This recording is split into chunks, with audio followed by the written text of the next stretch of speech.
What's going on, guys? Welcome back to the Watch and Cut channel. So today we're gonna have an unboxing of a Emerson. I kind of mentioned or hinted in one of my last videos that this was coming, and yeah, we're gonna unbox it. So I kind of had an idea, right? Like, if I have a knife coming into my collection, wouldn't it be fitting that all the other knives of that same brand came out to welcome it to the group? I thought that was kind of a fun idea because it makes people look at more knives and more models. This is one I've had forever. This is a sheepdog. Hunting instincts and their rounding up instincts to gather the sheep. Kind of a limited edition one. This one came in S35 VN steel. It was, my Micarta scales actually came factory with this one. I think it was Action Concepts was the ones that did this exclusive. So yeah, cool one. Kind of unusual to see them on bearings and flippers. So I thought that was a great addition to the Emerson collection. So next to that one, this is one, probably the latest one I acquired. Here she is, CQC 13 Bowie. This one's been all modded. Look at that clip. A Zircotai clip, black wood. This is legit wood too, guys. It's beautiful. I bought this one from the Acuminous Edge. This one's got titanium bolsters added on there. It's got a fancy thumb disc to match as well. And it's got that washer upgrade. These are aftermarket washers that somebody has made for Emerson knives, and it just, man, changes the whole experience. And here we go. All right. Oh, okay. Let's bring out this bad boy here. So this one actually has a pretty long name. These come out from time to time over the years. I've seen these. These are super thick. Like, that's what she said. Whoa, you got butt slam! Emerson knives. There you go. A little bit pricier as well. Kind of a limited edition release thing, if you will. Still the traditional chisel grind. This one kind of resembles the Bulldog, if you will, but they actually call it the XHD, which actually is what indicates that super thick construction. Ball bearing. It's got this really kind of neat looking insert there that's bronzed. Yeah, they're really crazy, and the action is, yeah.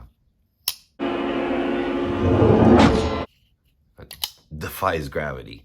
Big old thick boy, crazy blade stock on this thing, but it's actually really sharp. So yeah, so this is the XHD HMMVK, and they make this in the in different blade shapes and models and variants. This is the one I just happened to kind of run on when it was a new release, so I snagged that one.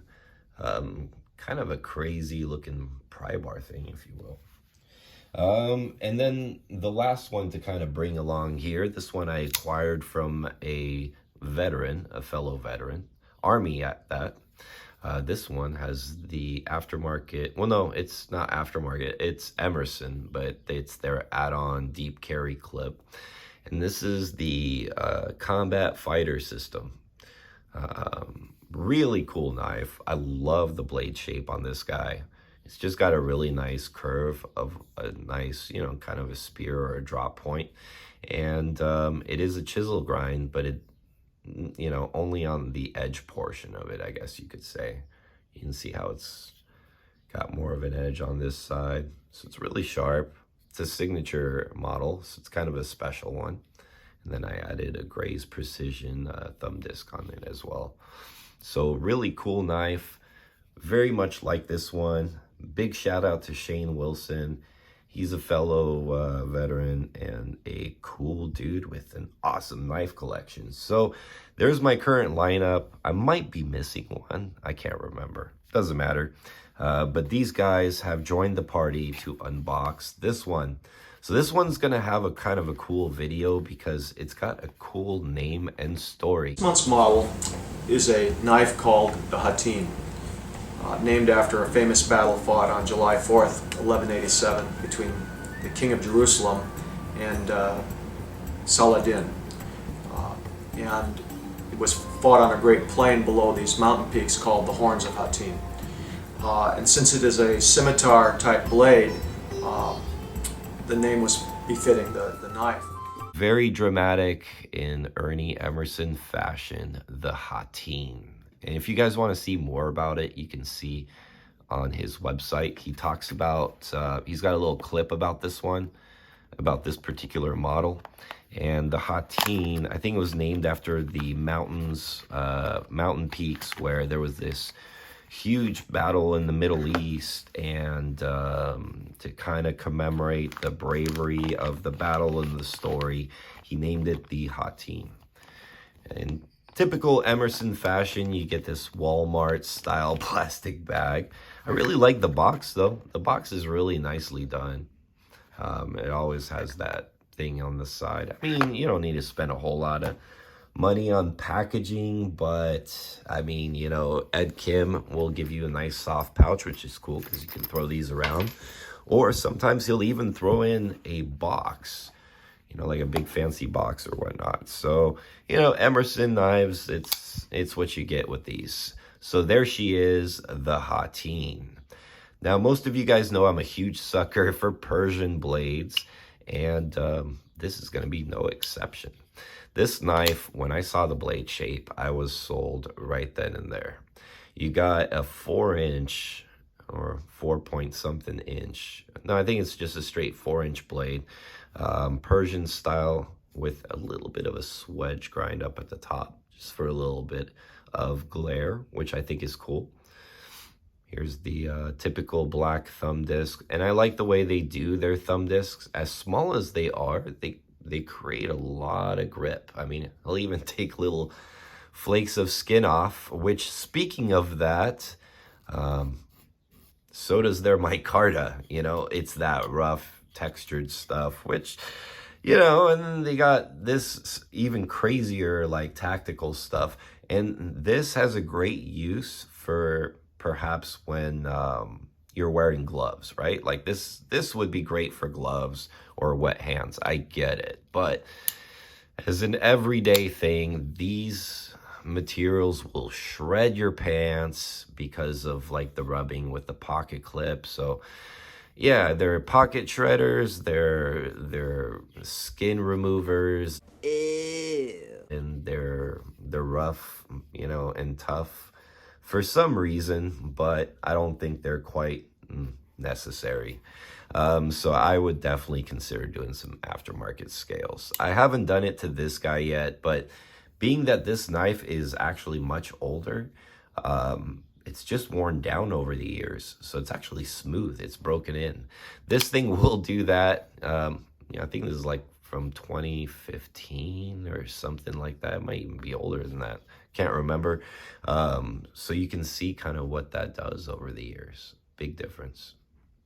And plus probably maybe the, you know, machining processes changed a little bit because you can see these striations, which I don't always see on Emerson knives. But yeah, this is like grip tape, man.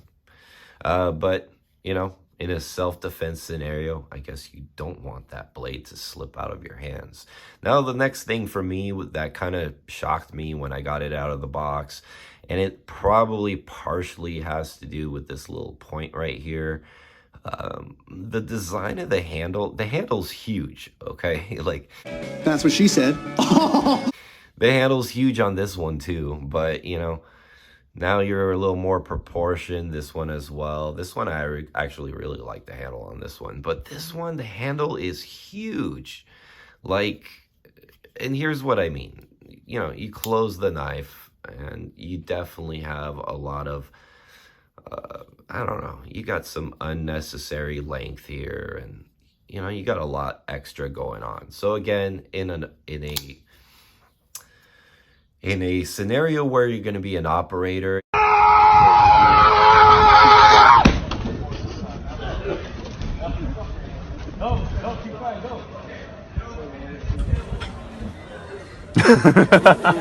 and you wear a glove, this will work. You'll be happy to have it this way. But in any other scenario, unless you have extra large hands, this handle is a bit much. However, I love the blade shape so much, I'm gonna forgive the handle. The action was really stiff when I first got this thing out of the box. That's what she said.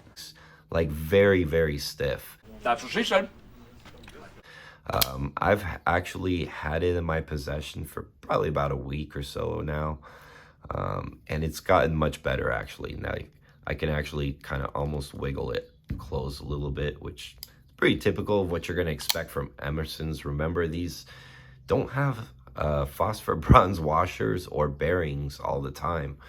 They most of the time have these kind of nylon impregnated like washers or whatever. So they're more of a plastic-ish thing, which is cool because they're self-lubricating. Like they don't require oil to reduce friction. They're just slick on their own. And then the other cool thing too is they don't get really like messed up as easily with, you know, sand and grit and stuff like that. So that's another big plus. And with not using oil, you're even further reducing the wanted use of using, you know, or attracting dirt and grime and stuff. So yeah, you know, cool for Afghanistan. And guys, very cool self-defense knife nonetheless. For an EDC, this might scare the shit out of your coworkers. I don't know, so just be careful with that guy. But for me, we've got the Hattin added to the collection, and I very much enjoy it. So that's going to be the unboxing for this video. Hope you guys enjoyed it. Did this take too long, or do you guys like it when I just bring out, you know, a new welcoming member to the collection? Please let me know down in the comments down below. Anyways, make sure you like, subscribe, all that good stuff. And this is the Watch and Cut channel, out.